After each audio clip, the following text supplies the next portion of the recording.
So after landing at Manera Airport, it's a short 15-minute drive to the hotel. Then you'll quickly find yourself in the place they call the Red City, and the main landmark, Kutubia Mosque. It's here that one voice rises above any other 5 times a day. From leather bags to shoes, ceramics to food, there's so much on offer, but this place doesn't really liven up until early evening. Now that would have been a very different dish.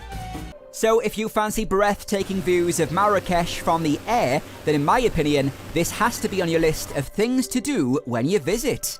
After watching the team prepare the balloon for departure, you're soon up in the air. And even though it's a shared flight with other guests, there's still plenty of space, and it's soon time to descend to wherever the wind takes you. So instead, I've chosen to see more of the amazing heritage of Marrakesh with a trip to an area which dates back thousands of years. Fancy even more culture? There's a nearby palace ruin being watched over by some nesting storks. Line from the ramparts.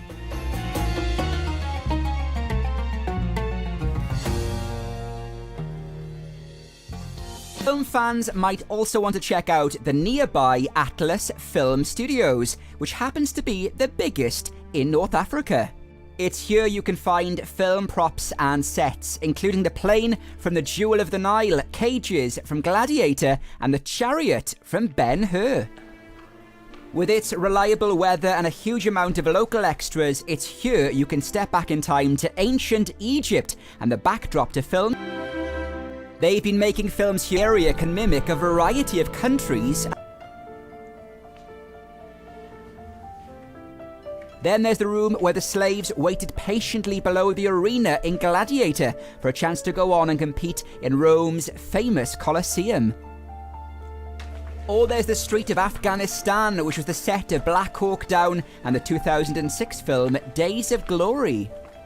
And just around the corner, this backdrop has appeared in everything from Aladdin to the 2010 film Prince of Persia with Jake Gyllenhaal. And when famous director Martin Scorsese couldn't film at an ancient Buddha temple in Tibet, he chose to come here to film Kundan. But it gets even better. Emilia Clarke's character rises to power in the epic dragon scene when she goes on to command an army. This set is a few kilometers away from the main Backlot Studios. And just when the movie buff inside me thought I'd seen enough, I stumbled across this on the way back to the Cleveland to San Diego through the desert for a wedding. And it's at the gas station they find news clippings detailing disappearances in the area after a nuclear test by the US government. All fake, of course.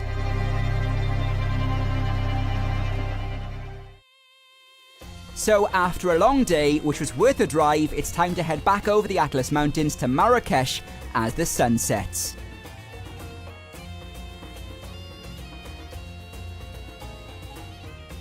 After some rest, we're off to see another nearby palace, one which means brilliant for Instagrammers due to the rooms and buildings being colourfully decorated in a different, elegant Moroccan style.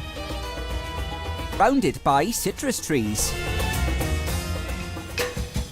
And finally,